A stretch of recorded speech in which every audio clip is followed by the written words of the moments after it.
Michaela Vernava for NESN.com, and I'm joined on the line today by sports analyst for OddsShark, Jon Campbell. Jon, happy Monday, and thanks for joining us today. Yeah, thanks for having me. I'm doing great, thanks. You ready for the madness to begin? Yeah, it's already begun. It kind of starts with that Selection Sunday show, and from there things go nuts for the next 3 weeks, which is always a lot of fun. And what are your initial impressions of the selections? This tournament is really wide open, a lot of parity going on. Yeah, absolutely, and that's probably the biggest thing that stands out for me, which has kind of been all season. This is one of, if not the most wide open NCAA tournaments we've ever seen, and the odds are kind of indicative of that. We've got 11 teams now that have odds set between 5-1 and 25-1 with a chance of winning it. So that tells you right there that this is a wide open thing, and I think there's a lot of dangerous teams in this thing. What does that do for bettors when there is so much parity and it is so wide open? How much harder does that make it for us to place our bets? It makes it a lot harder. You are having a harder time kind of looking for edges, and you know that in one game anything can sort of happen here. And I think one of the reasons for this is when the NCAA moved to the 30-second shot clock, and that really forces even good teams to push the pace. And in one game, if you're the less talented team, I think you'd probably rather have a quicker pace and get it a higher scoring game like that. So I think that's really helped things, and it makes it harder. It's tough to see where a team's going to have a letdown or where a team's going to have its best game of the year and go for the upset. So definitely challenging, but a lot of fun. Well, yeah, I was going to say harder doesn't necessarily mean not fun. I think it's more fun. I'll take the challenge when I'm placing my bets. And there were a lot of teams that a lot of people were surprised about their seeding. Some teams seeded lower, Kentucky being one of them, seeded lower than maybe a lot of people expected. What are you seeing in terms of the seeding in relation to the opening lines? Yeah, it's been said before, certainly in college football, that if you want to get a true ranking system, then ask the odds makers, because they're the ones that are really putting their money on the line, not as much their biases, but their actual money on the line to rank the teams. And we've kind of seen that here this year, where 6 teams who were seeded higher were favored over the lower seed in the first round. That's the 6 of them are Providence open -3 as a 9 seed over USC. Gonzaga as an 11 seed was -2.5 over Seton Hall. Syracuse as a 10 seed was -1 over Dayton. And then we've got VCU -4 over Oregon State as a 10 seed. St. Joseph's as a 9 seed -2.5 over Cincinnati, and Butler as a 9 seed -3 over Texas. So those are ones where the odds makers, I mean, they don't really look at the seedings. They just say who's the better team here in one matchup and give you a number. And so there's some interesting ones there. Especially Gonzaga is an 11 seed. They're -2.5 over Seton Hall. Well, so for teams that maybe are seated a little bit lower, how much weight can you put on momentum heading into this tournament? Maybe a team that did better toward the end of their season, but for whatever reason, injuries or just not doing as well in the beginning of the season, were seated maybe lower than they deserve. How does that affect the rest of your bracket as you put it together? Well, you really have to dig into the why behind why they had a run at the end of the season. And I was just at the Sloan Sports Analytics Conference in Boston over the weekend, and one of the things they talked about in the gambling panel was recency bias and how much the general public, when betting, tends to overvalue what has been happening recently in play in any sport, really. So you really have to dig into the why. It's not, if a team's hot, it doesn't mean you ignore them or they're automatically overvalued. You have to dig deep and figure out why that is that they got hot. And we've seen before teams like Connecticut 2011 where they got hot at the right time, won the Big East tournament, and then went on to win the NCAA tournament. So you can also expect in the lines that teams that got recently hot, they probably are a tiny bit overvalued in terms of the points they're getting in the first round here. So those are things you want to look at. Interesting. So when you are digging deep into what's making a team successful right now, what are the statistics that bettors should be concentrating on when filling out their brackets in terms of stats that will usually correlate with success? Yeah, well, you mentioned it. With injuries, sometimes teams have injury issues at the start of the year, and those players develop by the end of the season, and the team really gels. So that's one key indicator for sure. And what I'm looking for teams that are higher scoring. When I'm looking for upsets and things like that, I'm looking for teams that this is a kind of a rare time for me in all sports where I'm looking to offense before defense. Normally, Tom Izzo said it yesterday when Michigan State, when they were playing their game, in one of his interviews, he said defense usually wins championships, and that's true. But when it comes to upsets and betting in single games like this in the NCAA tournament, I'm looking to offense. So that means looking for teams that shoot a lot of three-pointers. Rebounding is another one where I really take a close look. So even if teams are missing shots, they're getting good rebounds. So and I have a few pretty good betting trends right here that I'll run through for you that you can keep in mind heading into the tournament. Xavier is the best March Madness bet overall coming into this tournament. They're 21-3-1 against the spread since 2004. So that's absolutely phenomenal, and those numbers kind of point to why people think they could be a dangerous team. VCU, which has been a Cinderella in the past, is 7-1 against the spread in the past 8 round 1 games. Butler, which is another popular Cinderella, is 13-3 against the spread since 2010 in March Madness games.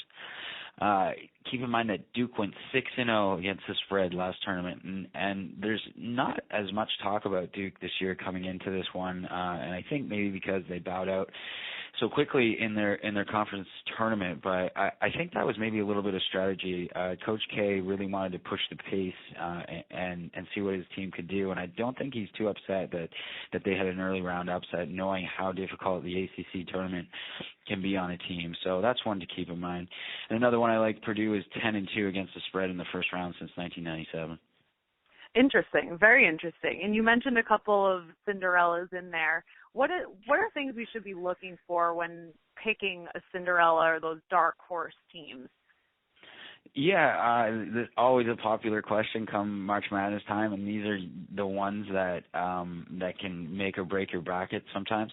The NCAA itself wrote a good article last year looking at recent Cinderella performances, and what they came up with was you're looking for teams that shoot a lot of three-pointers. And not necessarily they have to be the best three-point percentage shooting team in the NCAA, but they shoot a lot, and you're just looking for them to get hot at the right time. And they don't mind taking those risks.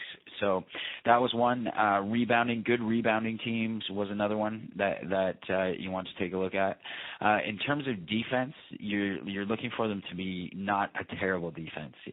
They don't need to be the most fantastic defense out there, but if they're adequate, that's another one. And then the other one I like is just having NBA talent. If there's a player on the team that can really take over a game and do something special, that's another factor as well. And we've seen that in the past, certainly with Cinderellas with Stephen Curry, with Davidson. Well, another thing that can really break your bracket, I think, is the 1 seeds. What do you think of the 4 1 seeds we have this year? Because often we see the 1 seed not make it as far as they're expected to. So which of these 4 do you think maybe will be the first out of this tournament? It's a good point, and one seeds haven't had the best track record in terms of winning in recent years, and this is another one that goes to parity. There were a few good stats. The AP number one teams lost 7 times this year, which is obviously quite a few. And another indicator that top teams with the parity, AP. Top 10 teams lost 74 games, which is the most of all time. So it's really a tough one, and I have Kansas going out a little bit early, or not making the South Regional Final, or getting out of there. There's a stretch in the South of 7 years where the number one seed hasn't gotten out of the region. So I have Villanova there getting through and getting past Kansas, and that might be a bit of a surprise to some because Kansas is the favorite to win it all this year. So that's probably the one that stands out the most. Yeah, that's a hot take right there. I can't wait to revisit that one once we get deeper into this thing. But before we let you go, Jon, can we run through each? I want to get your opinions on each specific region. Is that cool? Sure, yeah. All right, starting with the South, what do you think is the biggest upset that we'll see? I've got South Dakota State, the number 12 seed over Maryland. They're an 8-point underdog in the first round here. So I see them with the upset here. They've got 3 senior guards. They shoot a lot of threes, and their best player might actually be a freshman who leads the team in points at forward. So I think that is going to overcome talent here. A lot of people like Maryland, who plays much better at home than they did on the road this season. I really like that one a lot. Moving to the Midwest, I've got 13 seed Iona over Iowa State. Iona ranks 10th in the country in 3-pointers per game. They're on a 12-1 run, and they have one of the best players in the country in AJ English. I've got Michigan State, the number 2 seed, coming out of that region. And then a possible Cinderella there is Gonzaga. I really like them. They're on a roll. They're well rested. They're well coached, and I like their first round matchup against Seton Hall. In the West, we've got Northern Iowa and the number 11 seed over Texas. They're a 4-point underdog in the first round here.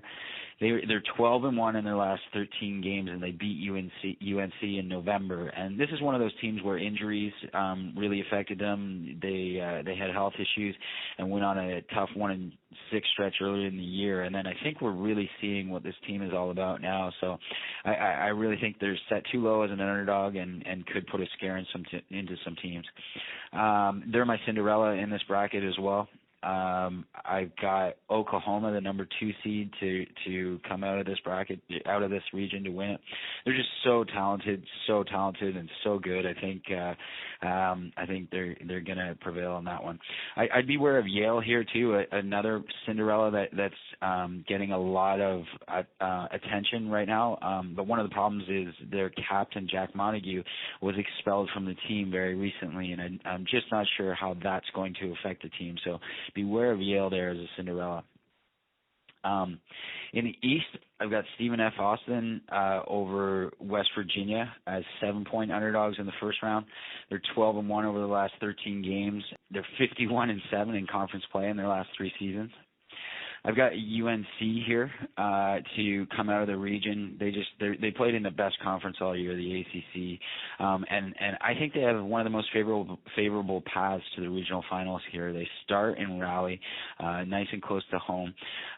They won't meet Kentucky, if it is Kentucky, until the third round, and I think Stony Brook is another team that could give Kentucky a real scare in the first round here. So a team to be aware of in this bracket as well is Notre Dame. They're a 6 seed and 12-1 to win the region, but they can score. They can score with anyone, and they went 12-1 over the last 2 years against teams from Tobacco Road. So they're really good. They're really dangerous. And then my Cinderella there will be Chattanooga. So my team to win it all. I love Michigan State. They're favored to win the Midwest region at plus 160 for a reason. Plus 750 to win the tournament. They kind of do everything well. They play incredible defense. They rebound well. They can shoot threes. They've got great talent. So that's really how I see that all breaking down. All right, Jon, thank you so much for all this info. I know it's definitely definitely going to help me fill out my bracket, which I will be doing very, very shortly. So I want to encourage everyone to head over to OddsShark for all their sports betting info throughout March Madness. And Jon, we will be checking in with you again next Monday morning. Yes, absolutely. I look forward to it. A lot of info to take in and have fun. Hope your brackets do well. Thank you so much. We'll talk to you again next week. Okay, sounds good.